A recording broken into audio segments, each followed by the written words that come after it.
Mga kaparokya, nagbabalik tayo sa ikalawang yugto or huling yugto ng ating online views update ng tatlong naglalakihang noontime show dito sa ating bansa. Unang-una, ang Eat Bulaga ng Tape Incorporated or ng GMA Network. Pangalawa, ang E80 ng Legit Dabarkads or ng TV5.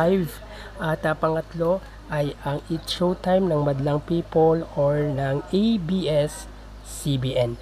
At bago natin simulan ng ikalawang yugto or ang huling yugto ng ating online views update ay pakisubscribe ang aking YouTube channel. Pakiclick ang bell notification icon para lagi kayong updated sa mga bagong video na ilalabas ko. So as of now ay hindi pa po talaga formally na nag-i-start si Atasha Mulak as a host ng E80 dahil siguro ay naka-tape po ang E80 sa ngayon. So most probably baka pag nag-live na sila mag-start ang hosting job ni Miss Atasha Mulak. So antabayanan na lang po natin.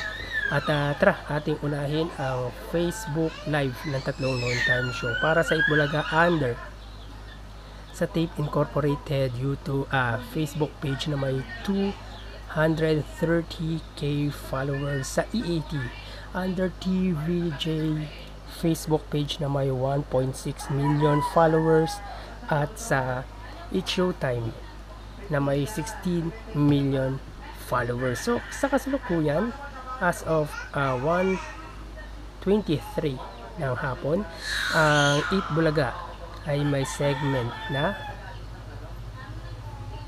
ang E80 ay may segment na Sugod Bahay Mga Kapatid, at ang It's Showtime ay may segment na Mini Miss You. So check natin ang live viewers nila. Ang Eat Bulaga ay may 358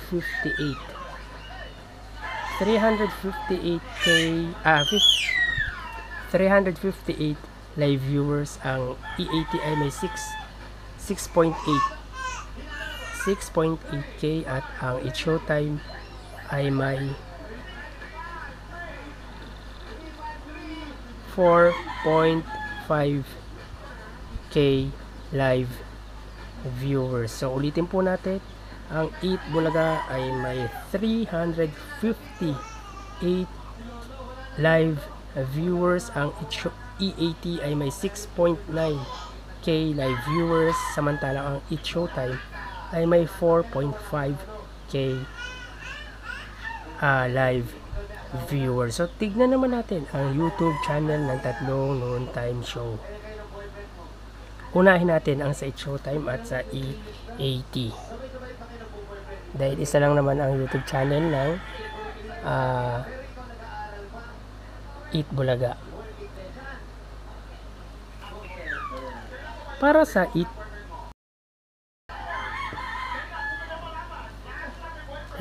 It's Showtime under sa may ABS-CBN Entertainment YouTube channel to, na kaganina i-check po natin ay 45.1 million subscribers.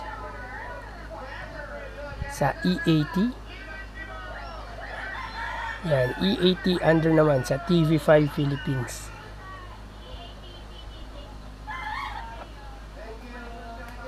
Yan.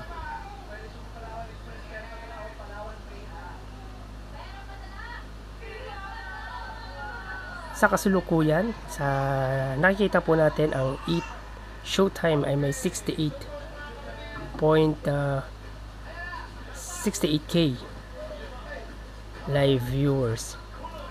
So wait lang po natin.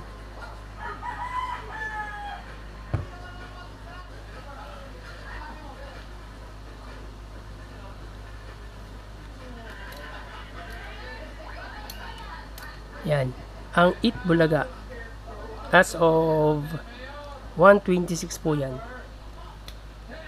Ang It's Showtime ay may 69k live viewers, samantalang ang E80 ay may 82k live viewers.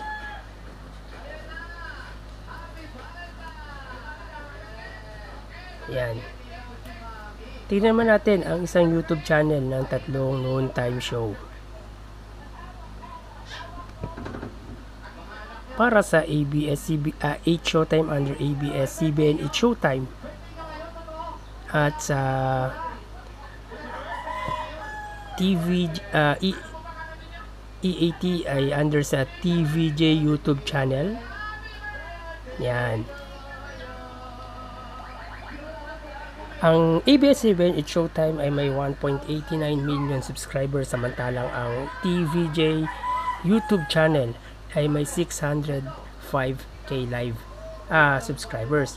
So sa nakikita po ninyo, ang 8 Showtime ay may 44k live viewers, samantalang ang EAT ay may 28k live viewers. So click natin. Yan po, as of 1:27 po yan.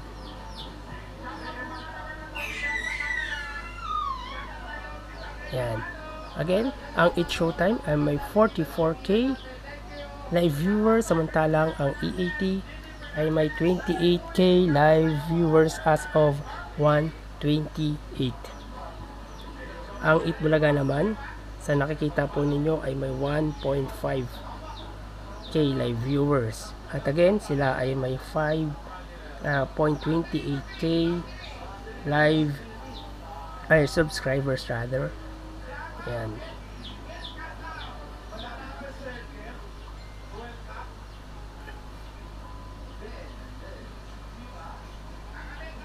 $5.28 million subscribers.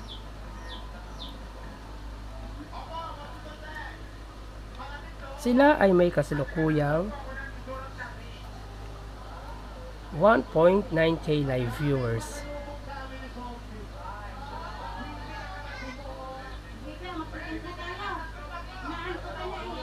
So ulitin po natin, as of 1:29 ng hapon, yan, sila ay may 1.9k live viewers. Ito po hindi late po ng 3 minutes tong cellphone. So 1.9k para sa Itbulaga. Sa EAT ay may 28k live viewers, at sa 8 Showtime ay may 44k live viewers as of 1:29. So yan po kanilang online views sa araw na ito. At bukas ay matutunghayan nyo na naman ang panibagong hugto ng ating online views updates ng tatlong naglalakihang noontime show. At tulad ng lagi kong sinasabi, mag-ingat po tayo, magdala ng payong para pananggalang sa ulan at init ng araw, at uminom ng 8 basong tubig araw-araw o higit pa. Again, thank you and God bless.